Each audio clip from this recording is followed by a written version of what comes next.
क्योंकि हो सकता है कि किसी की जो मजबूर हो और दिल से निकली हुई बददुआ कहीं आपको लग ही ना जाए।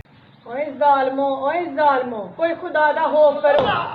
ये वीडियो इराकी परफ्यूम अबुल फजल के ताउन से पेश की जा रही है, जो कि पाकिस्तान में लॉन्च हो चुका है। बेहतरीन खुशबू है और इसे अबुल फजल इसलिए कहा जाता है क्योंकि हरम हज़रत अब्बास में यही खुशबू इस्तेमाल की जाती है। ऑर्डर करने के लिए व्हाट्सएप नंबर पर आप बिस्मिल्लाहिर्रहमानिर्रहीम, अस्सलामु अलैकुम मोमिन इकराम, उम्मीद है आप सब खैर आफियत से होंगे। आज की वीडियो की इंतहाई अहम मौजू पर है और एक अहम नुक्ता आप तक पहुंचेगा।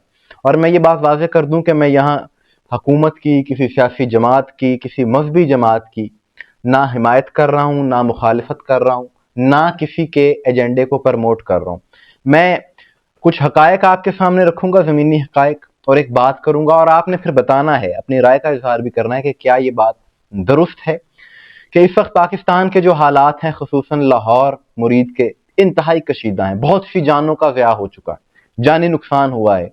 एक SHO पुलिस से कोई अहलकार जहाँ बहक हुए हैं, दूसरी जानिब एक मजहबी जमात के बहुत से कारकुनान जहाँ बहक हुए हैं। अमन व अमान की सूरत हाल कशीदा है और ये एक अफसोसनाक सानहा है जो आज देखने को मिला। और खून किसी का भी बहे, जान किसी की भी जाए, ये काबिल मज़म्मत है, क्योंकि हैं तो सब पाकिस्तानी, हैं तो सब मुसलमान, और कौमियत और मजहब की बात नहीं है, ये इंसानियत की नफी। दूसरी बात, फलस्तीन के नाम पर यह मार्च निकाला गया जो कि इस्लामाबाद जा रहा था। यकीन जानिए कि फलस्तीन में इसका जर्रा बराबर भी फर्क नहीं पड़ा, उन्हें कोई फायदा नहीं हुआ। अलबत्ता यहाँ फलस्तीन और गजा जैसे हालात पाकिस्तान में बन गए, बहुत ज्यादा जानी और माली नुकसान हुआ। इसी जमात के सरबराह एक बयान में कह रहे थे, जिस दौरान ये सारा कुछ हो रहा था, कि मैं तुम्हें रसूलुल्लाह का वास्ता देता हूँ, वापस चले जाओ। और फिर उन्होंने कहा कि रियासत ने जो सलूक हमारे साथ किया वो किसी सूरत काबिल कबूल नहीं है, ये इनका और हुकूमत का मामला है। लेकिन आज से 6 माह पहले मैंने एक प्रोग्राम किया था, सबसे पहले वो वीडियो क्लिप देख लें। मस्जिद अली, इमाम बारगाह, गुलशन जहरा, सैदपुर रोड, सियालकोट। अजीब अंदाज है, मस्जिद का मीनार गिरा रहे हैं, अलम गिराकर उसकी बेहरुमती कर रहे हैं। एक खातून चीख रही है, बददुआएं दे रही है, कोई रोकने वाला नहीं, कोई टोकने वाला नहीं। ये अलम हजरत अब्बास का अलम नहीं, ये मौला अली का अलम है, रसूल पाक का अलम, और वही आज तक आ रहा है। अलम अब्बास की बेहरुमती करने वालों, ये अलम अब्बास की उस वक्त हमने ये अपील की थी हुकूमत से, शिया उलमा के साथ बैठकर, सियालकोट के इलाके सैदपुर में इसी जमात के लोगों की जानिब से एक इमाम बारगाह, एक शिया मस्जिद पर हमला किया गया था। मस्जिद का मीनार तोड़ दिया गया था, वो वीडियोस मौजूद हैं। अलम पाक की बेहुरमती की गई थी। एक औरत वहां पर चीखती रही थी इन्हें कि ना करो, ऐसा ना करो, उसकी नहीं सुनी गई, वो वीडियोस मौजूद हैं। कुछ नहीं कर सके थे वहां के मोमिनीन, क्योंकि इनका असर रसूख था बहुत ज्यादा। और इस जमात के सरबराहान ने, जिम्मेदारान ने इस वाक़े की मजम्मत तक ना की।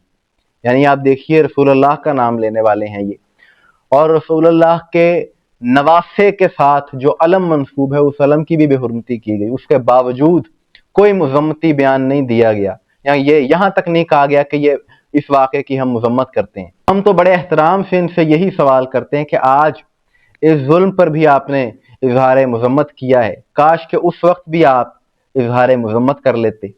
इसीलिए ये बात जहन में रखनी चाहिए हर शख्स को, किसी एक फर्द को, किसी एक जमात को नहीं, कि जब आपके पास ताकत हो, जब अरूज हो, तो किसी पर जुल्म नहीं करना चाहिए, क्योंकि वक्त एक जैसा नहीं रहता, कभी अरूज होता है और कभी जवाल होता है। और इस वक्त जो मुल्क के मौजूदा हालात हैं, जहां जहां भी बदअमनी है, पंजाब में हो, KP में हो, बलूचिस्तान में हो, हर जगह पर उसकी जड़ में एक ही वजह मिलेगी, और वो वजह यह है कि जो रियासत को चैलेंज करने वाली सोच है, इसको शुरू से ही नहीं रोका गया, और आहिस्ता आहिस्ता ये अनासिर फिर रियासती रेट को चैलेंज करना शुरू कर देते हैं। लिहाजा हुकूमत को भी ये चाहिए कि आज जो कुछ आपको देखने को मिल रहा है, अगर पहले दिन से ही कानून की बालादस्ती होती और किसी के नाजायज मुतालबात को रद्द कर दिया जाता, तो यहां तक नौबत ही ना आती। हम तो पहले दिन से यही बात कर रहे हैं कि चाहे कोई भी तहरीक हो, कोई भी तंजीम हो, कोई भी मसलक हो, कोई भी कानून से ऊपर नहीं है, कानून से बढ़कर कोई नहीं। किसी को यह हक नहीं पहुंचता वो किसी पर जुल्म करे या खुद से रियासत बनकर कोई किरदार अदा करे। आखिर में सबके लिए यही पैगाम है कि किसी पर कोई जुल्म ना करें, किसी की बद्दुआ ना लें, क्योंकि हो सकता है कि किसी की जो मजबूर हो और दिल से निकली हुई बद्दुआ कहीं आपको लग ही ना जाए।